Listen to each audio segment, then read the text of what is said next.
15 miles northeast of Jeffersonville, Indiana, just off State Highway 62, near the city of Charlestown, is a wilderness area that is known locally as Tunnel Mill.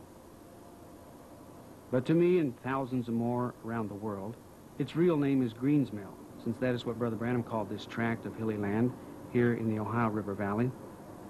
He spent a great deal of time in these woods, hunting, fishing, and exploring. As far back as the early 20s, he ran a trap line for beaver in this area in order to help support his family. Brother Branham spoke of many great events that occurred just a few miles down the road from here. Today, merely the name Greens Mill is enough to excite the imagination of the believers of this message.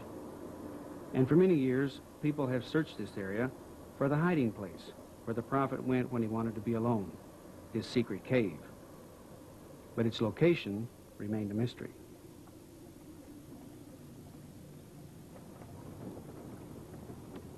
My name is George Smith, and I would like to invite you to come with me today for the experience of a lifetime. We will cross the streams and follow the steep trails that have known the footsteps of the prophet. Our goal is a spot that has only recently been discovered, a small rocky niche in a limestone cliff that overlooks a deep ravine. Many features of this spot that I will show you fit the descriptions that Brother Branham related on tape regarding his special cave. We have another reason for believing that the spot we will visit today is indeed the prophet's cave. Sister Branham, the only person besides the prophet to see the cave, once described to her daughter Rebecca what she saw there. I never did ask Mother to give me directions to the cave. I really don't believe she would have had I asked her. I asked her how much she could remember about her trip there, which was back in 1941. She wasn't much of an outdoors person. As far as I know, she only went the one time. But she told me that she remembered the cave very small, dark, cold. There was a space where Dad could lie down. There was a table, and most impressive to her, there was a large pyramid-shaped rock that hung down over the table.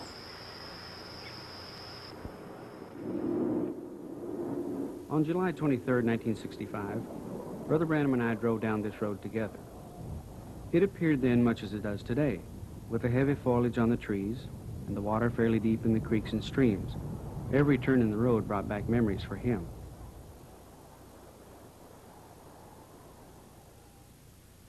The area is crisscrossed by creeks and streams with names like Ninepenny Branch and Yankee Creek, all of which empty into the main tributary called 14 Mile Creek.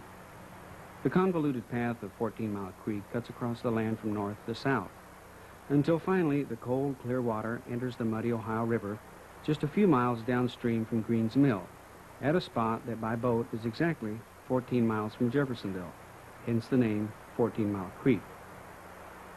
Here at the bottom of the hill, where Ninepenny Branch joins with the larger 14 Mile Creek, Brother Branham stopped the car for a few moments. Even then, the land was posted as it is today, but he pointed downstream towards Beaver Hole, a place known as being the best swimming spot in the county. He told me that as a young boy, he and his brothers would hitch a ride to Charlestown so that they could come here and play Tarzan on the rope swing and swim during the long, hot summer days.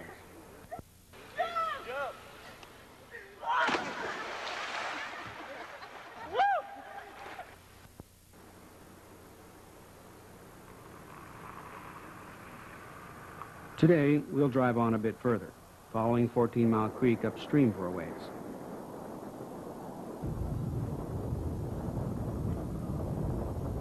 It is early morning, and a light haze still lingers in the woods. Within an hour or so, there will be quite a bit of traffic on this narrow country road, but we have found a good spot to park in a field that is not posted land. Although we are still quite a ways from the cave at this point, there is a spot just through the trees here where 14 Mile Creek is easy to cross. Just off to our right, at the far end of this field, in a tangle of vines and tall weeds, there is a rusted relic of what was once the most renowned attraction in all of southern Indiana. It is a large water wheel, and the story of how it came to be here is a remarkable one that we think is worth retelling. It answers a question many have asked, and that is, why did Brother Branham call this area Greens Mill?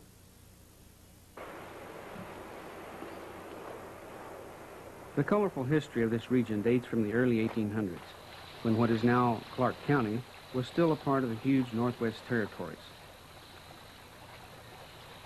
In 1804, a man by the name of John Work, who was a miller by trade, moved to the Charlestown area from Kentucky. He purchased 100 acres of land along 14 Mile Creek and began the construction of a large stone dam and a mill. It was one of the first mills in southern Indiana, and soon he was grinding corn, wheat, and barley for the settlers and Indians alike who lived in the vicinity. Work was successful with his first mill, which was recognized as the best in the county, and Charlestown soon became the milling capital of the territory. Work was considered to be somewhat of a genius in his day, and his natural ability in the field of engineering was great. So when after 15 or so years of constant use, the old stone mill needed repairing, he decided to build a new one. It was a mill that became a monument to pioneer ingenuity. Nature provided the setting for Work's scheme. On this plat map dating from the late 1800s, we can pinpoint the location of John Work's old mill and dam. Just downstream, 14 Mile Creek makes a long pear-shaped curve around the base of a hill, creating a peninsula of land between its banks. The distance through the narrowest point is a little over 300 feet, 300 feet of solid rock. John Work's plan was daring. He would blast a tunnel through the mountain at its narrowest spot and divert the water to his new mill on the south side of the peninsula. The difference in the level of the creek between the two ends of the tunnel would provide a hefty 24-foot fall for water that would turn the mill wheel. It took 3 years for the tunnel to be completed. Over 650 pounds of powder was used to cut a water race 6 feet deep and 5 feet wide through the mountain, 94 feet below the summit.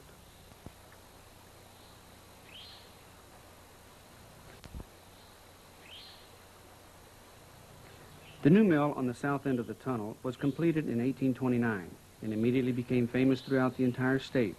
Settlers brought their grain from as far away as Indianapolis to be ground at the amazing Tunnel Mill.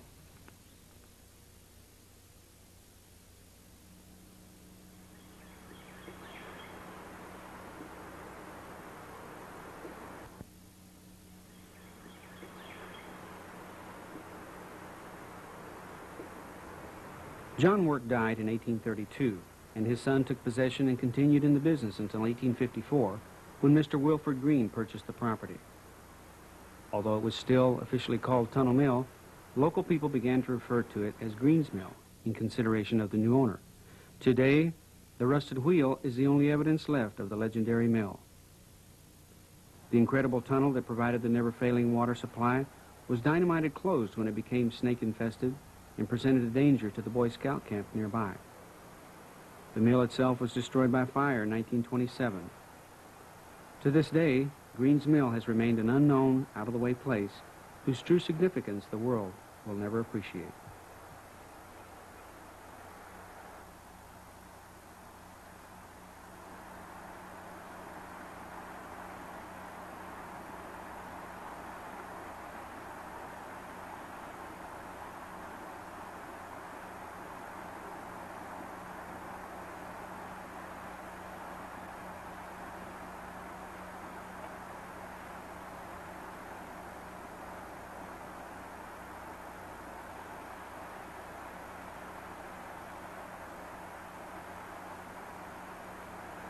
In 1987, a brother from Virginia was hiking in the woods here at Green's Mill when he felt led to veer from the trail he had been following and to take instead a more difficult route along the side of a ridge.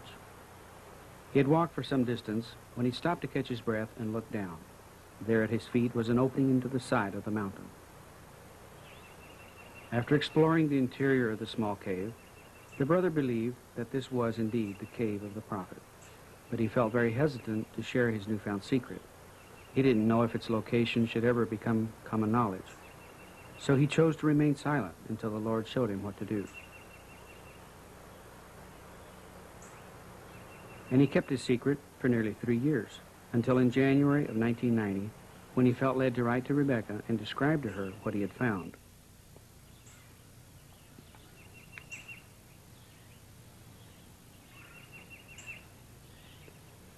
The area around the cave is covered with very dense growth, and standing here at the entrance, it is easy to understand how the location of this cave remained completely hidden for so many years.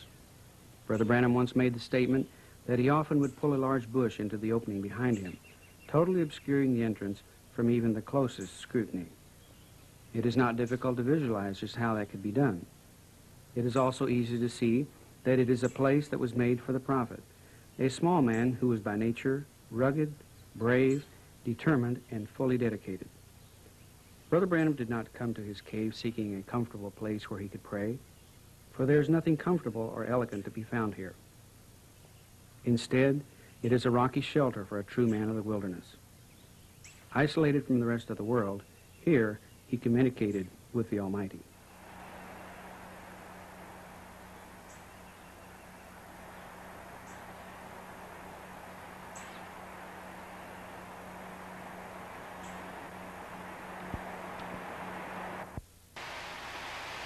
I'm right inside the cave here, about 2 feet. As you can appreciate the view of the entrance here, it's very narrow, very sharp rocks, no greater width than about 15 inches, the widest part. And the ground slopes off very quickly after entering. Right at the very entrance, it's only about 2.5 feet high, and then it slopes off fast so that it goes down to about 6 foot height right away. It's very hard to gain footing right here on this slick mud. It's very wet and damp inside here. Even here at the entrance, you can see that it is cold enough to see your breath. We're going farther back in to where we can actually stand up at this point here. Okay, right here it's 6 foot high. That's about the maximum height. We are far enough inside at this point that we can stand. In front of us, the very narrow passageway, about 25 feet in length, leads to a small chamber at the rear of the cave. The ceiling is composed of a multitude of limestone rocks, tightly wedged into place, but having the appearance of being ready to fall. The slightly damp walls are about 20 inches apart right here. This is probably the widest part of the passageway. At this point, I cannot turn the camera but only a few inches to the right or left. The shots are bumpy, but that will help to emphasize what extremely tight quarters we are in. It's hard to believe the difference in the temperature. Outside, it is 80 degrees. In here, it is more like 40 degrees. It would appear to be an ideal hideaway for wildlife, but we found no signs that animals had ever occupied the cave.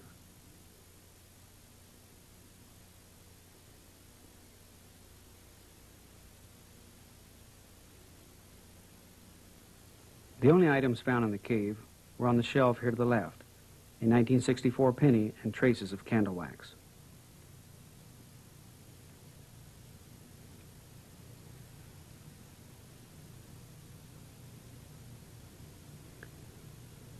In the 3 years that have passed since the cave was first found, several large rocks have fallen from the ceiling. One such rock is blocking the passageway here in front of us. On the other side of this rock, the floor drops completely, and there are only 2 or 3 places where a person can stand. Now further into the passageway, we look into the rear chamber. The walls are only about 10 inches apart, and there's only one more rock to stand on.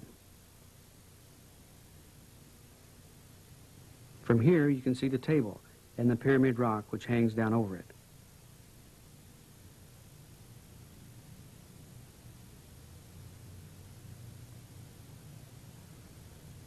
And now I will try to reach the camera into the chamber for a better view.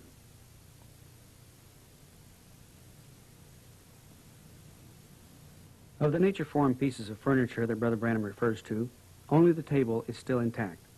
It is formed from a massive slab of limestone, and its corners are perfectly square. It measures 3 feet by 4 feet across the top and about 3 feet high. Directly over the center of the table hangs the sharp-edged, pyramid-shaped stone that Sister Branham described to Rebecca. It's easy to understand why this sight stayed so vividly in her memory. The point of the stone is poised just inches above the surface of the table, as though its downward plunge was halted just a fraction of a second before it would have been destroyed. It is breathtaking.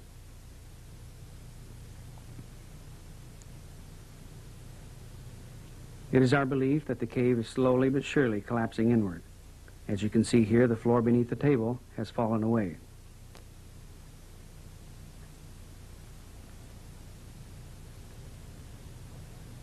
The area to our right is just a jumble of huge blocks of limestone.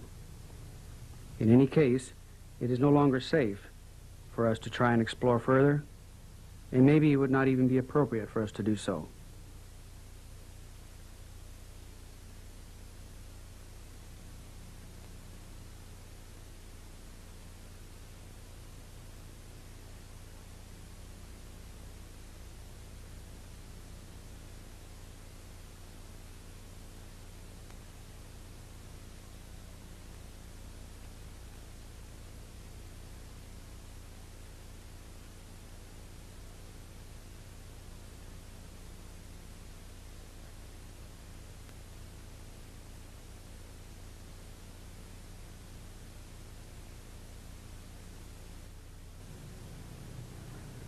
I've turned around now to face back towards the exit. Straight ahead you can see just a crack of light from outside.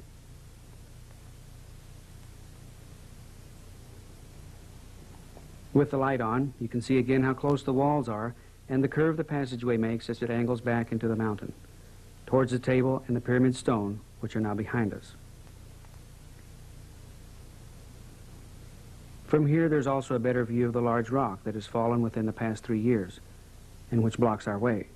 You can also see how the floor changes at this point, becoming a jumble of sharp stones on back to the chamber.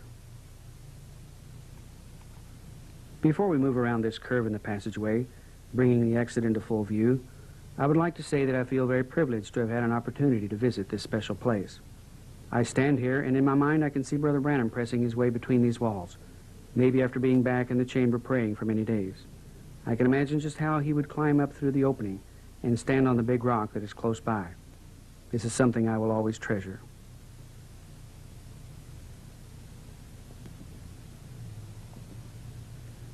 Once again, we are back at the widest part of the passageway.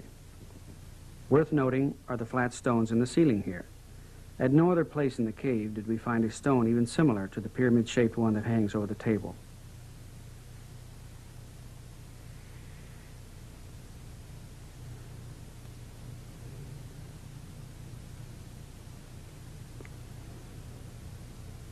You can see how mud and leaves have washed into the entrance, and the slippery incline offers no firm footing as we try to make our way back up to the very small rocky opening.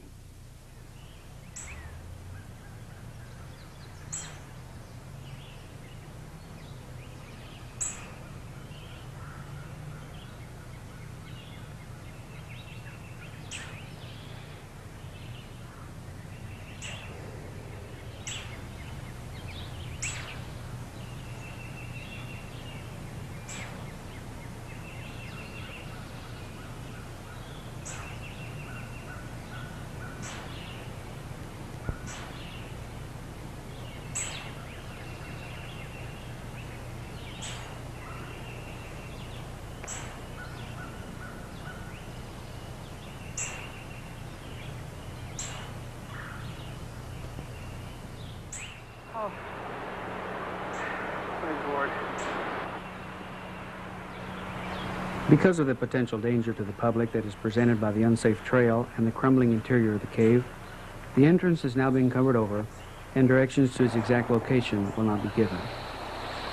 We believe that in our efforts to document the life and ministry of Brother William Branham, the Lord permitted us this glimpse of the hidden private cavern, and after prayerful consideration, we feel that the location of the cave should remain a secret.